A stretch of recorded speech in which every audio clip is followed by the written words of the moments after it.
achevé. Et voilà ceux qui sont autour de nous en train de nous rire. Ceux qui sont autour de nous sont témoins de notre échec.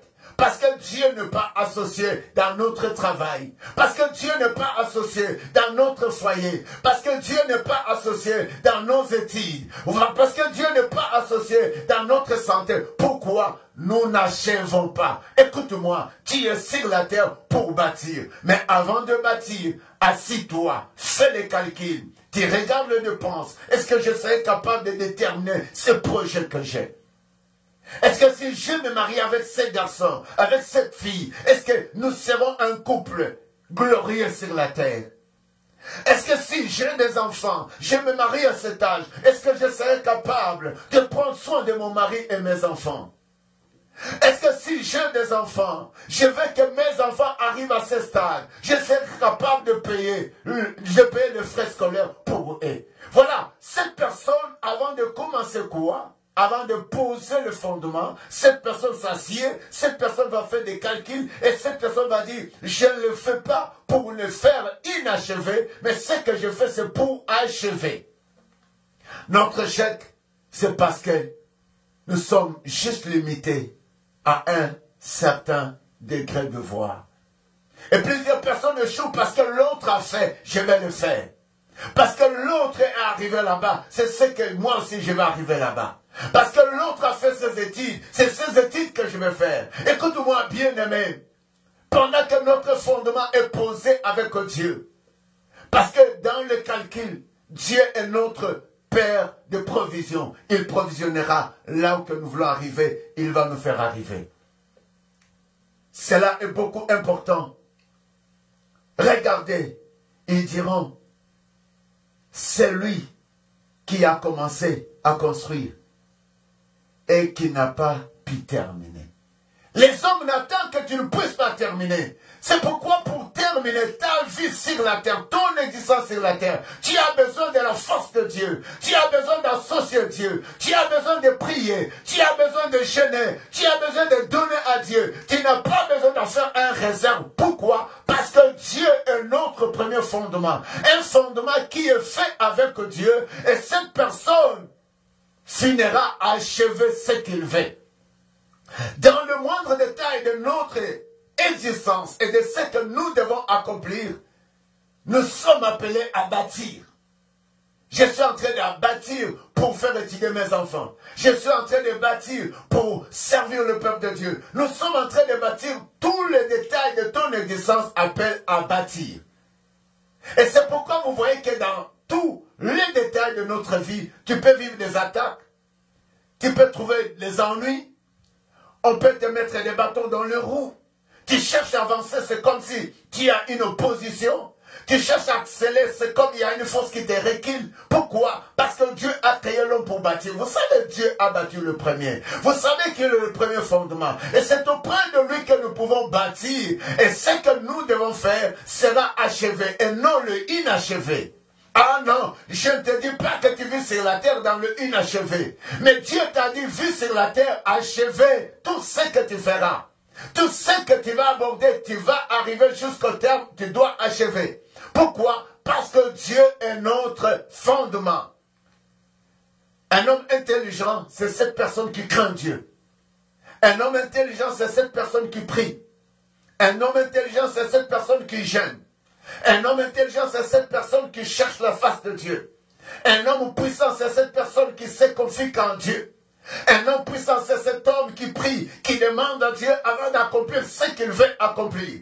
Un homme capable d'achever et que ses fondements ne s'ébranlent pas, c'est une personne qui marche dans la crainte de Dieu et qui vit pour la personne de Dieu. Et cette personne va terminer ce qu'il commence. Dieu n'a pas échoué pendant qu'il a commencé à créer le ciel et ce qui le renferme. Dieu n'a pas resté inachevé pendant qu'il a fait la terre et renfermé ce qui le renferme. Et pendant que Dieu t'a créé, il a achevé. Et voilà pourquoi tu vis et tu peux réaliser des grandes choses. Est-ce que tu peux acclamer Dieu? Nous sommes là pour bâtir, pour réaliser des grandes choses. Nous sommes là pour bâtir et achever ce que nous avons commencé. Peu importe ce que tu fais. Si c'est l'entreprise, tu dois bâtir et tu dois achever. Si c'est élever tes enfants, tu vas vieillir, tu verras tes enfants devenir des grandes personnes. Ils ne doivent pas se limiter en chemin. Et tu verras tes petits-fils doivent toujours avoir cette éducation. C'est pourquoi il faut bâtir le meilleur avec Dieu. Acclame Dieu. Il faut bâtir tout ce que tu veux avec la puissance de Dieu. Car le vrai fondement se fait avec Dieu. Oui, la Bible le dit encore. Celui qui veille, veille en vain sans Dieu. Et celui qui bâtit sans associer Dieu. Et cette personne ne peut pas achever. La Bible dit, ils diront, celui qui a commencé à construire, il s'est limité. Non, tu ne te limites pas. Dis-le, peu importe la position qui est sur la terre, dans l'air, sous l'eau, sous la terre, dans les forêts, qui peuvent s'élever devant ma destinée. Moi, je suis créé pour bâtir et je suis créé pour achever. Je ne serai jamais celui qui va commencer et va s'arrêter en route du nom et au nom de Jésus. Ce que tu dois commencer ne s'arrête jamais en route. Ce que tu dois commencer doit arriver à terminer. Et le fondement qui est en toi, c'est la personne de Jésus. Le fondement qui est en toi, c'est la personne du Saint-Esprit. Si on veut te toucher, ils vont vivre le fait en toi. Le fondement qui est en toi, c'est la personne de Dieu le Père. Et si ça approche, il leur dira, vous n'avez pas le droit de l'approcher parce que je l'ai créé et je vais sur lui. Est-ce que tu peux acclamer Dieu? C'est lui qui fait le fondement, qui bâtit avec Dieu. Dieu compte sur cette personne. Et c'est pourquoi vous pouvez entendre tout le bruit qui se passe. Que ce soit le bruit du monde des ténèbres, du monde humain, du monde des hommes. Mais laisse-moi te dire, si tu veux bâtir avec Dieu, tu avanceras. Tu ne t'arrêteras pas. Il faut commencer à prendre soin. Ma vie ne s'arrêtera jamais. Parce qu'il y a quelqu'un qui est sous l'eau, qui est dans les airs, qui marche comme un ballon d'air. Parce qu'il veut prendre des nouvelles de ta vie. Pourquoi? Parce qu'il veut te voir construire, mais tu t'arrêtes en chemin. Comme une jeune fille qui était venue étudier, mais cette jeune fille a été engrossée par quelqu'un, on ne l'a pas mariée. Cette personne est arrêtée en cours de route. Comme quelqu'un qui a commencé une entreprise. Et cette entreprise a commencé une année, 2 ans, et 3 ans, on ne voit plus cette entreprise. Non, pendant que tu commences quelque chose, tu dois achever cela. Parce que Dieu a achevé à créer le monde. Et Dieu a achevé à créer l'homme qu'il a aimé. Et toi aussi, tu as la force d'achever. Ne t'arrête jamais en chemin. Dis maintenant, je ne m'arrêterai jamais. Aucun projet. Tout ce qui sera avec moi a un fondement. Et ça ne pourra jamais tomber. La Bible est en train de dire, ils attendent seulement à dire, c'est lui qui construisait. C'est lui qui est voyagé. C'est lui qui est parti étudier au Canada. C'est lui qui s'est marié. Mais après qu'il s'est marié, donc il n'y a rien. Après qu'il s'est étudié, donc il n'y a rien. C'est ce que les hommes attendent. C'est ce que le monde des ténèbres attend, c'est toi. Alors si tu n'as pas Dieu, étant l'homme sur la terre vit, le force de mal se lève, ils diront, c'est lui qui avait commencé. Mais il n'a pas pu terminer. Notre thème, je ne suis pas celui qui commence et qui ne termine pas. Je suis celui qui commence et je termine ce que je commence. C'est ça notre thème. Je suis sur la terre pour commencer à bâtir et arriver à achever ce que j'ai commencé. Je ne m'arrêterai jamais. Ne t'arrête jamais. Le verset 30 est en train de me dire quelque chose. Écoute-moi. Autour de toi, dis-le. Si vous voulez me voir mourir, je ne mourrai pas. Si vous voulez me voir supprimer sur la terre, non. Dieu m'a bâti et je dois bâtir. J'ai encore une mission et cette mission ne s'est pas encore finie. Mais je travaille sur ça et je ne m'arrêterai pas. Je vais arriver à terme et à finalité de le faire. Ou bien, supposez quelques rois soient sur le point de déclarer la guerre à un autre roi. Ne prendra-t-il pas le temps de s'asseoir pour examiner s'il peut, avec 10 000 hommes, affronter celui qui est sur le point de marcher contre lui avec 20 000? Aïe, aïe, aïe, aïe, écoute-moi. La force d'un enfant de Dieu augmente par la puissance de la prière. La force d'un enfant de Dieu augmente par la crainte de Dieu. La force d'un enfant de Dieu devant la guerre, devant le sorcier, devant le chef augmente plus que tu es en cherchant la face de Dieu, tu vis dans la crainte de Dieu, peu importe la guerre qui doit se présenter devant toi, et tu vas dominer, tu vas acclamer Dieu. Tu n'es pas sur la surface de la terre pour que l'ennemi puisse t'abattre. Et si la Bible dit, quel est ce roi qui a 10 000 hommes, qui ne doit pas s'asseoir à faire un bon calcul pour qu'il soit attaqué devant un roi qui a 20 000. Voyez, donc l'autre a 10 000 et celui qui a 20 000 donc a beaucoup de personnes. Alors comme j'ai 10 000, est-ce que je peux aller affronter celui qui a 20 000 personnes? Quel serait le combat de mon pays, de ma famille, de mon existence? Alors, l'ennemi, c'est quoi grand? Mais j'aimerais te dire, ton ennemi est petit devant toi et devant le nom de Jésus. Souvent, c'est ce qui doit nous frustrer. C'est comme quelqu'un qui a le cancer et on lui présente Jésus étant le maître de toute force. Sur la croix, il a dit tout est accompli. À soi, juste sur la croix, qu'on prend l'onction de la croix. Parce que sur la croix, Jésus dit tout est accompli.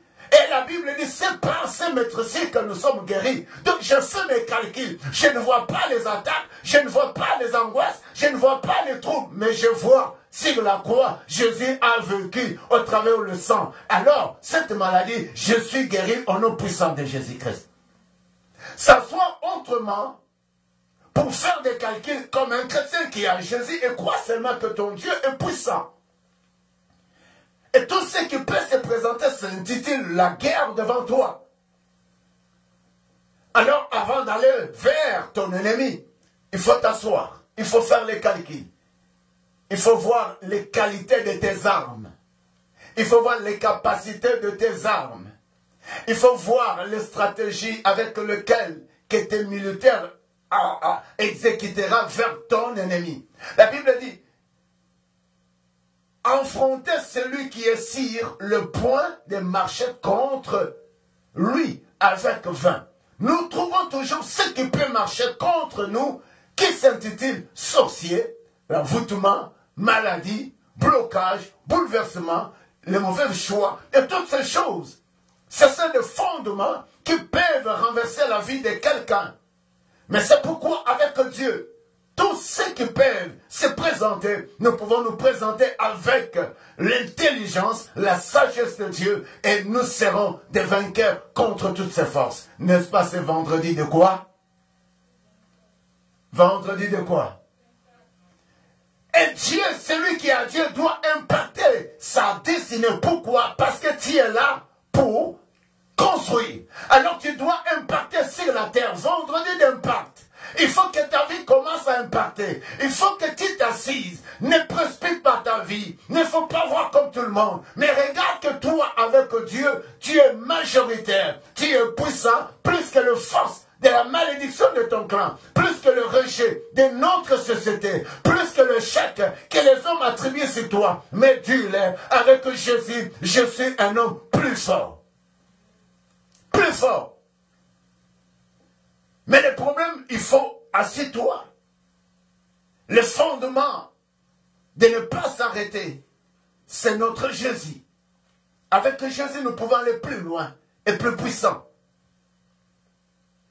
Il ne faut pas paniquer parce qu'on t'a dit, il y a ceci, il y a cela, mais lève la tête, vois Dieu, qui est Dieu pour toi. Et si tu marches dans la crainte avec Dieu, je te dis, nous triompherons. Et Luc 16, les premiers versets 2 à 5, je peux paraphraser un peu vite. La Bible est en train de me dire ceci. Jésus dit aussi à ses disciples, un homme riche avait un économe qui lui fit dénoncer comme dissipant ses biens. 2. Il appela, lui dit, est-ce que j'entends dire de toi, rends-moi compte de ton administration, car tu ne pourras plus administrer mes biens. 3. L'économe dit en lui-même, que ferai-je, puisque mon maître m'a ôté l'administration de ses biens. Travailler à la terre, je ne l'ai plus Quoi? Mon Dieu, j'en ai honte. Ici, on va rester d'abord là. Ici, sache que ta vie et ma vie, le vrai fondement pendant que tu as le Christ. Peu importe là où tu arrives, ce que tu gagnes et ce que tu vis, que Dieu soit le centre de notre vie. Plus nous oublions Dieu, et plus nous devons arriver de ne pas achever. Pour que nous achevons, peu importe ce que nous sommes, là où nous sommes arrivés, ce que nous méritions, nous devons voir Dieu comme le cœur de toutes choses. Parce que Dieu nous demande toujours de rendre compte. Et parce qu'aujourd'hui, il y a plusieurs personnes qui disent Dieu n'existe pas. Je dis à cette période, tout le monde sont angoissés. Je me dis, c'est le temps que les gens devraient connaître Dieu.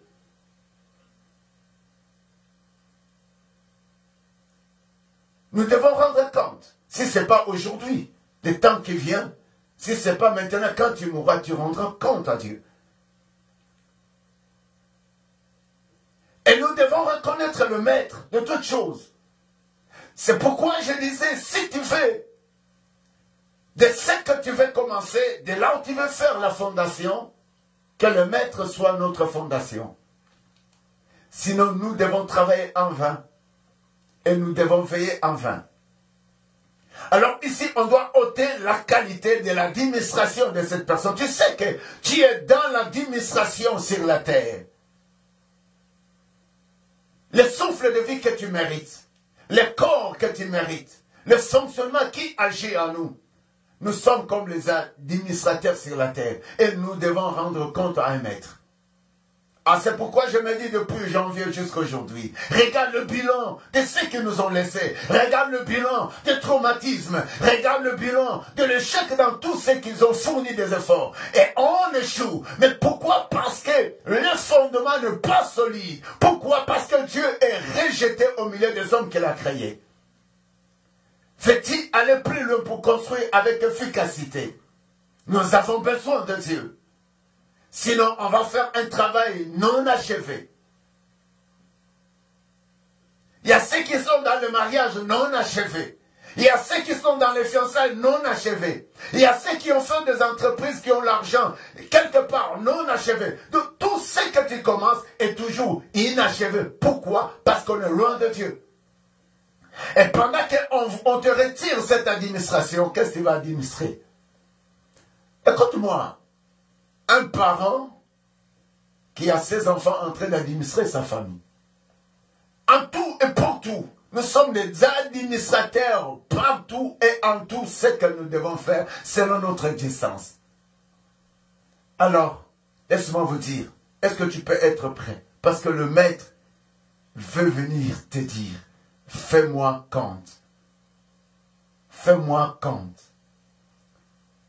Pour cette année, si le Seigneur vient aujourd'hui, il te dit, dis-moi depuis janvier, quelle est la dimension de ta foi en Dieu? Quelle est ta façon de croire encore le restant de ton existence? Est-ce que tu penses quoi?